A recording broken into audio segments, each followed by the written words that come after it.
Peace, peace, peace. What it is Brother Tyvon Swino, aka the Orthodox Moor. Wishing you all peace and blessings.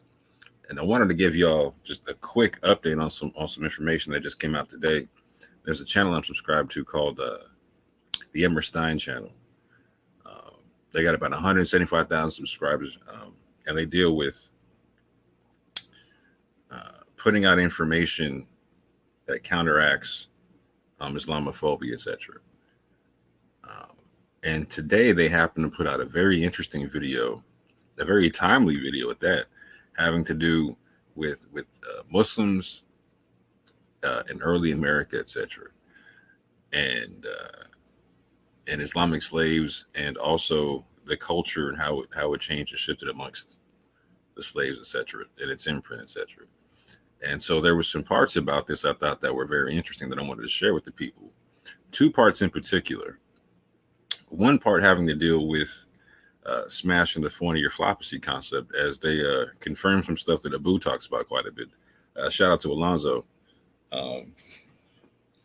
And they also,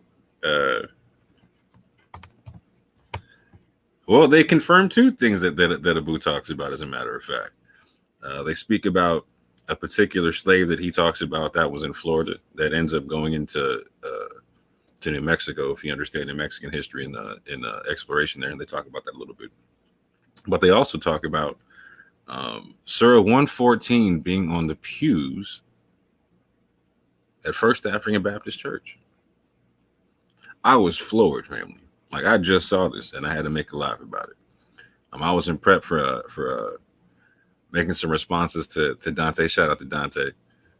Shout out to Mr. Blacktastic, and shout out to Elder Mike for their responses to him. I want to let the OGs respond first, and then I'll be making my response. But in prepping for that response, I saw this video pop up, and I was like, wow, this is super interesting. So without further ado, family, I'm not going to make this too long of a video. I'm going to put the fair use banner up. I'm going to share my screen. I'm going to share this short little video for y'all, and I'll let y'all watch the good doctor and them sweat.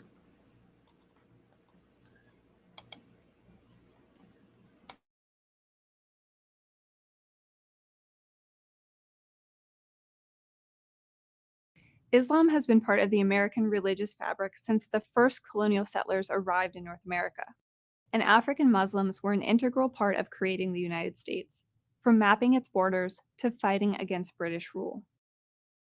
While we do not know exactly how many African Muslims were enslaved and forcibly transported to the Western Atlantic world, scholars believe that roughly 10 to 15% of all enslaved Africans were Muslim, and a much larger number would have been familiar with the religious and cultural practices of Islam due to the religion's spread throughout Western Africa.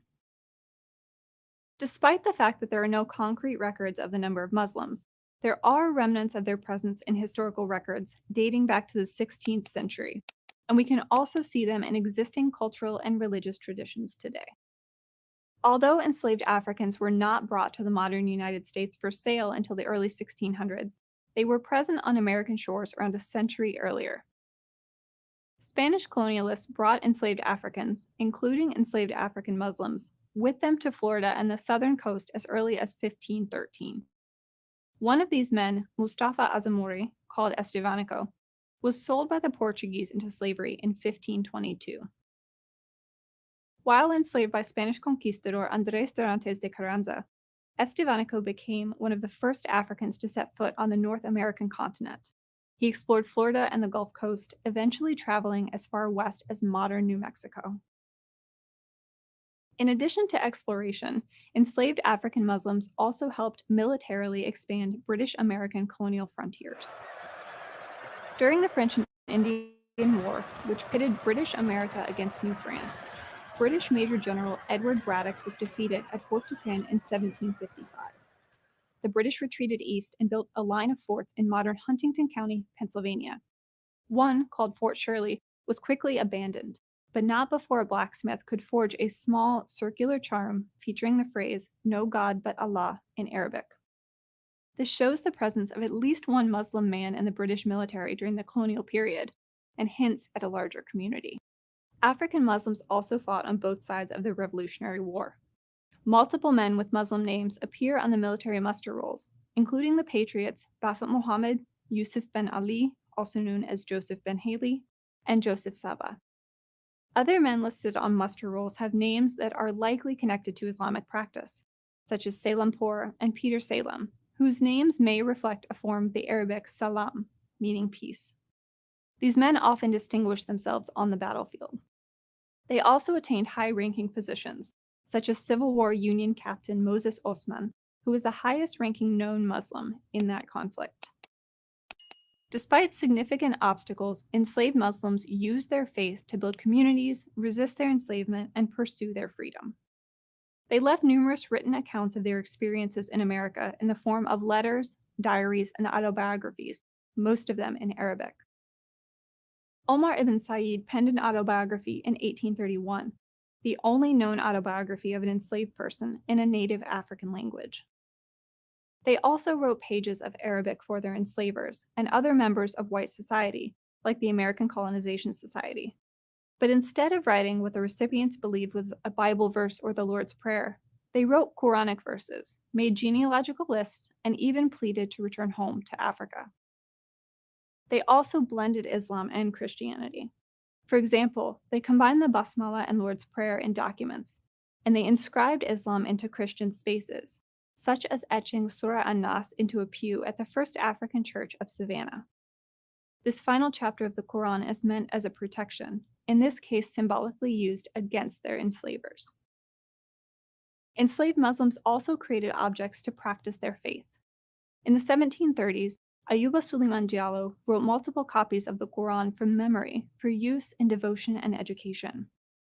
And the WPA narratives, a series of interviews conducted in the 1930s and 40s with formerly enslaved persons and their descendants, are filled with references to other important objects of religious practice, namely beads called tasbih and prayer mats.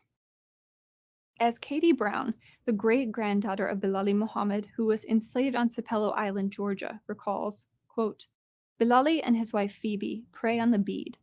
They bow to the sun and have a little mat to kneel on. The beads is on a long string. Bilali he pull bead and he say, Bilambi Hakabara Muhammadu. Phoebe she say, Amin, Amin, end quote. However, enslaved African Muslims also experienced open hostility and hardship when practicing their faith. Ayuba Suleiman Diallo was pelted with dirt by a white boy in Kent Island, Maryland, as he prayed.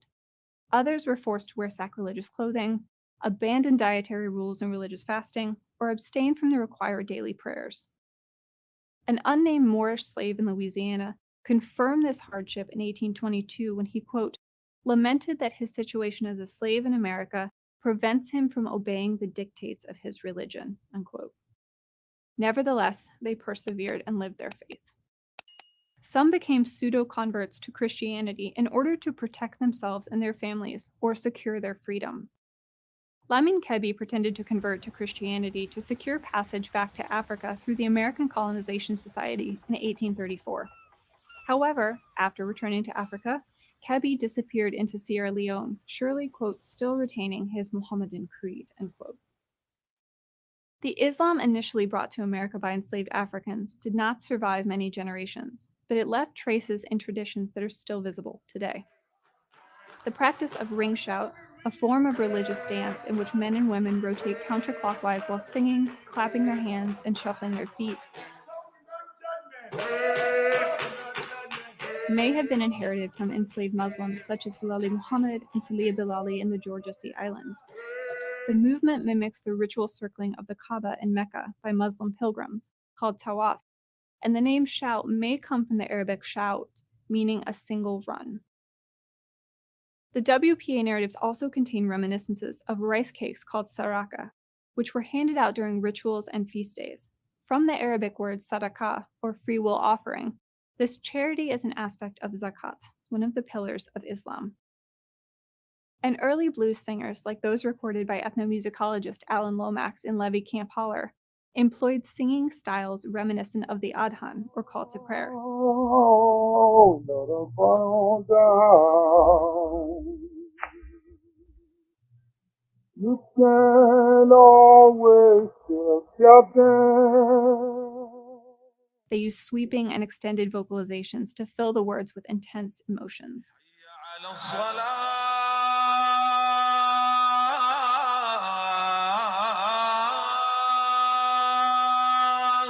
Enslaved Muslims were brought to the United States with distinct cultural and religious beliefs, caught in the middle of complicated social and legal attitudes from the very moment they landed on America's Atlantic shores. They succeeded in forming networks and communities, and they maintained their religious identity despite overwhelming odds. The material culture enslaved Muslims left behind, books, writings, clothing, beads, and rugs, and the traditions they cultivated help tell their stories today.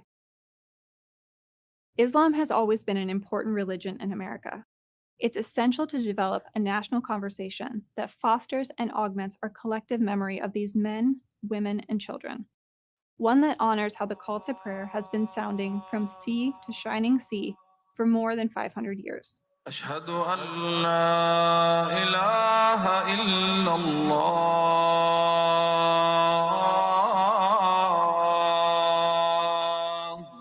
I'm Ayla Aman for the Amir Stein Center.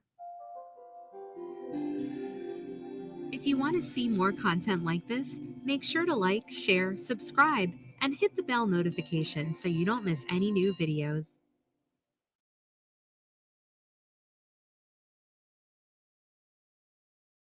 What I found extremely intriguing about that video was a few different things. Again, the smash on the forehead of your Flopecy, again, mentioning slaves being in the Americas prior to 1619. But then getting into the aspect of,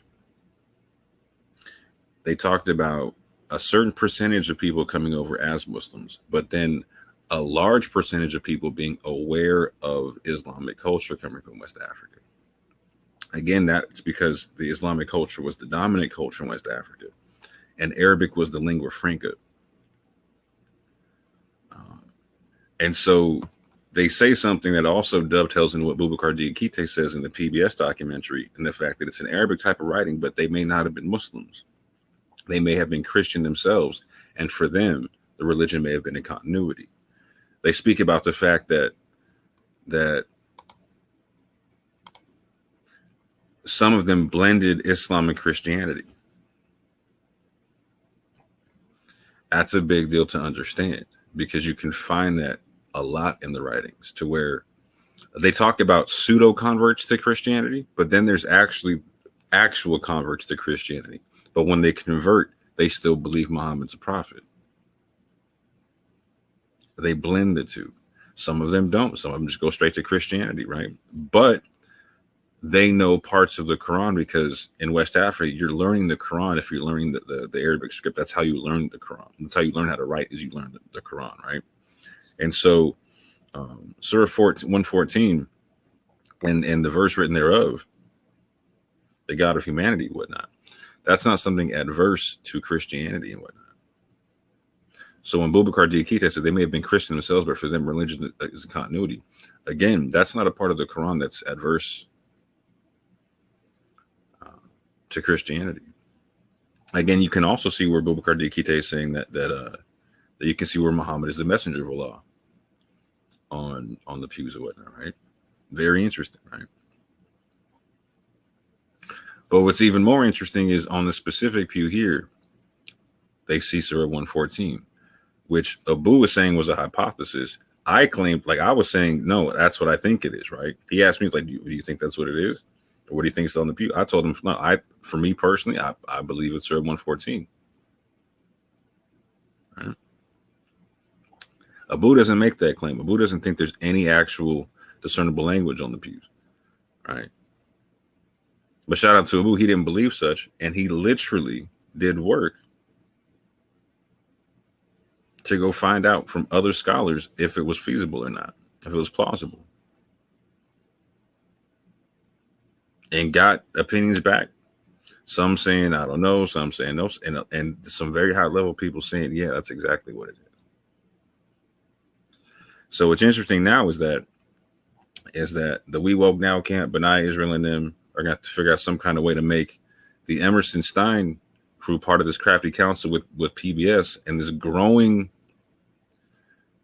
pool of scholarship stipulating that Arabic is also, again, I'm not someone who stipulates that there's no Hebrew on the pews. There's this false dichotomy, a false argument that it's Hebrew versus Arabic. No. Again, just like I'm the only person in the community that was claiming and rocks with Surah 114 being on the pews, I was also stipulating that I believe there's Hebrew and other African languages on the pews, right? So just to be clear, let me share my screen right quick. So I was on my channel not too long ago with the Boo and with Vocab Malone, talking about the concept, is there Hebrew on the pews? And I showed Vocab my hypothesis that there is a string of coughs in either Judeo-Bantu or some form of West African Judeo-Arabic. I also showed another pew, again, that is thought to have had potentially 3 different languages on it, right? So there's a pew like where Boubacar Diakite stipulates that he says there is no God but Allah in there.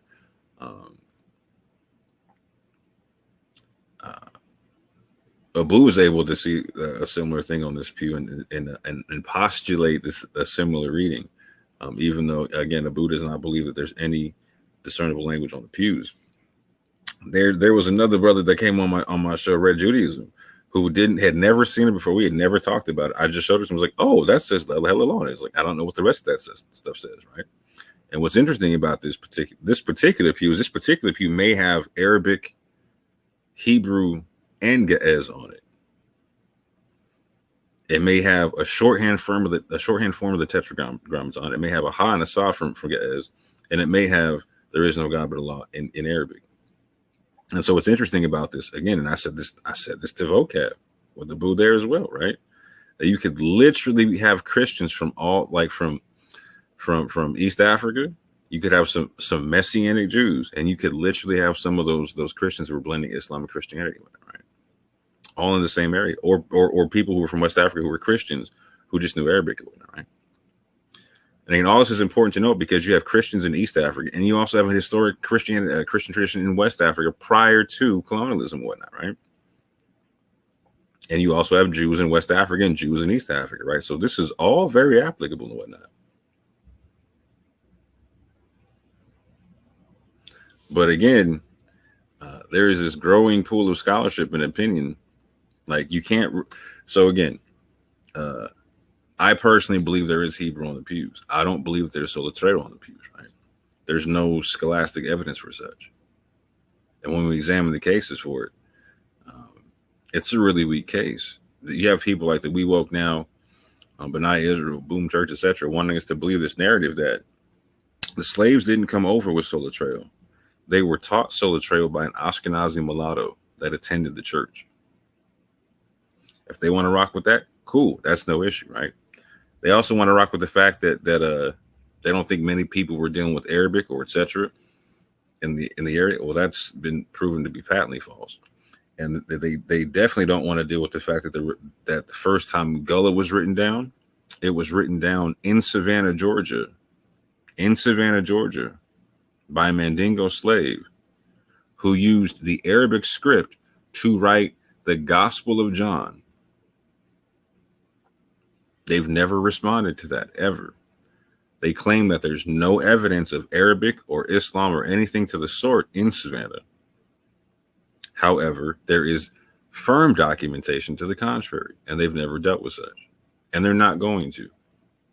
Just like Dante's not going to deal with any serious claims having to do with the 40 years, etc., etc., etc.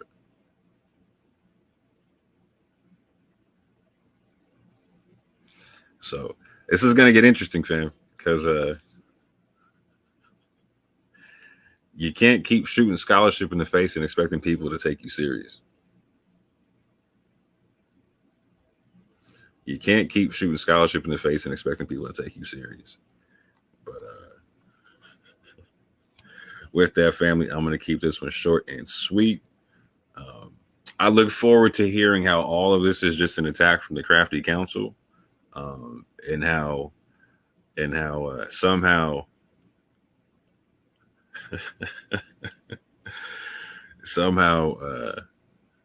this is just the act of the oppressor and whatnot, right? There's nothing to see here. There's no smoke. There's no fire. There's no nothing.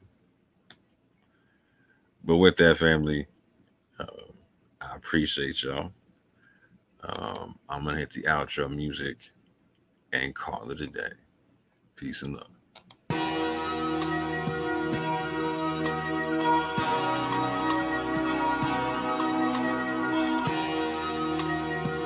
I like the way this feel, yeah. Let my soul cry, yeah, yeah, yeah.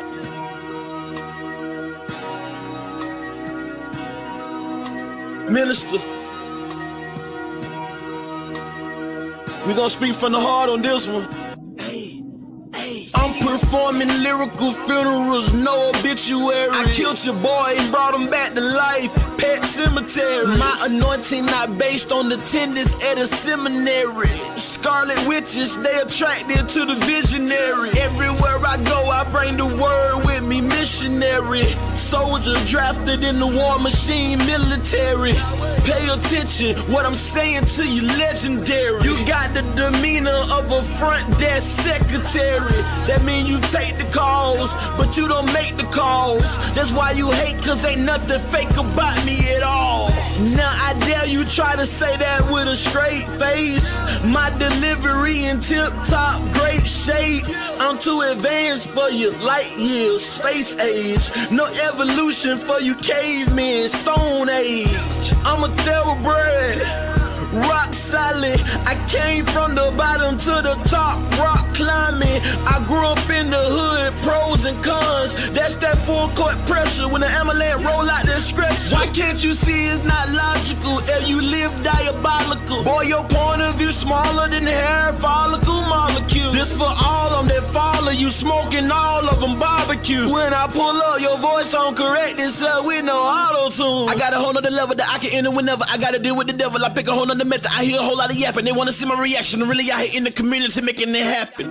I don't really think they understand the dilemma. They ain't looking in the man in the mirror. I can't say it any clearer. The plan is very simple. It's time to start playing in the temple. Before somebody come and put the can on your temple. Reaching like a baby with his hand for the nipple. The Grand Reaper coming with his hand on the sickle. Hit the van coming with a ram with it. With the van coming get him. I am so glad that I changed up. Made it out of where I came from. Watch for the slide and the hook of the slow ball, fastball, and that change up. That ghetto lifestyle, it changed us. Go back to visit, it ain't changed much. Only difference is now the way that my brain process information. And Satan, but after my license, day one, let me say something. Only reason that I'm still alive today because God's grace is amazing. Just another raisin in the sun. Dream deferred when things occur. Now you getting served right on the curb like a lemonade stand. I just gave you the benediction, let the whole church say amen.